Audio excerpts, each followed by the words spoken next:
বেঁচে থাকার ইচ্ছা তো 100 বছর। ঘরেলু এইসব খাবারে জিভটাও বশ হয়ে গেছে। মায়ের হাতের খাবার খেয়েই তো ছোট থেকে স্বাস্থ্যবান, বুদ্ধিমান সব কিছু হয়েছি।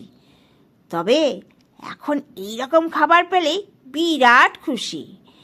এই যে প্রথমে একটু বড়ি ভাজা, কালো জিরের সঙ্গে পেঁয়াজকে মিশিয়ে লাল লাল করে ভেজে একটা বড় বেগুনকে ছোট ছোট টুকরো করে দিয়ে তাকে হালকা করে নেড়ে চেড়ে ভেজে হলুদ দিয়ে টমেটো, পারছিলাম তো অন্য মশলা, এতেই একটু লঙ্কা বেটে ফেলেছি।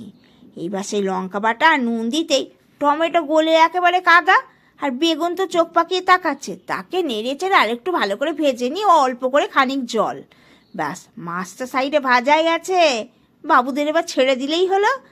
আর কি 2 থেকে 1 মিনিট একটু হালকা ঢাকা, বাস এ পাতলা মাছ তাতেই একেবারে নরম সরম হয়ে যাবে।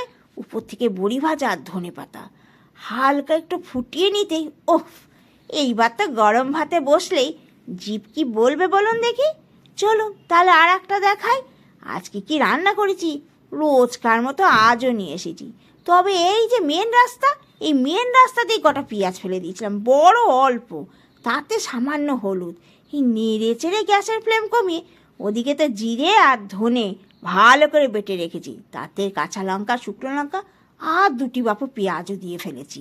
এইবার মশলা যখন ভালো করে বেটে একেবারে রং এসে গেছে, এই সব চিতল ভেটকি মাছ এই রকম শিলে বাটা মশলায় যা স্বাদ দেবে, এ কি আর মিক্সি মেশিনের কাজ? তবে সে মা ঠাকুমার আমল থেকেই দেখে আসছি, এখনও তাদেরকেই অনুসরণ করি।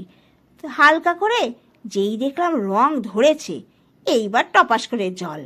তবে এর আবার বেশি ঝোল করা যাবে না, ওই তো 2 থেকে 2.5 পিস মাছ আর ওই 2-2.5 জনই প্রাণী। সামান্য লবণ দিয়ে মাছ কটা দিয়ে হালকা করে ঢাকা। একটুখানি যেই না 2-4 মিনিট গেছে, মন কেমন ঝকঝক করছে, নামিয়ে উপর থেকে গরম মশলা দিয়ে দিয়েছি।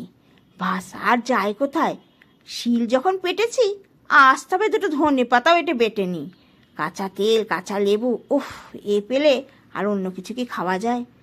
বসেও পড়েছি দেখুন, আর প্রথমেই এই একখানা আমলকি।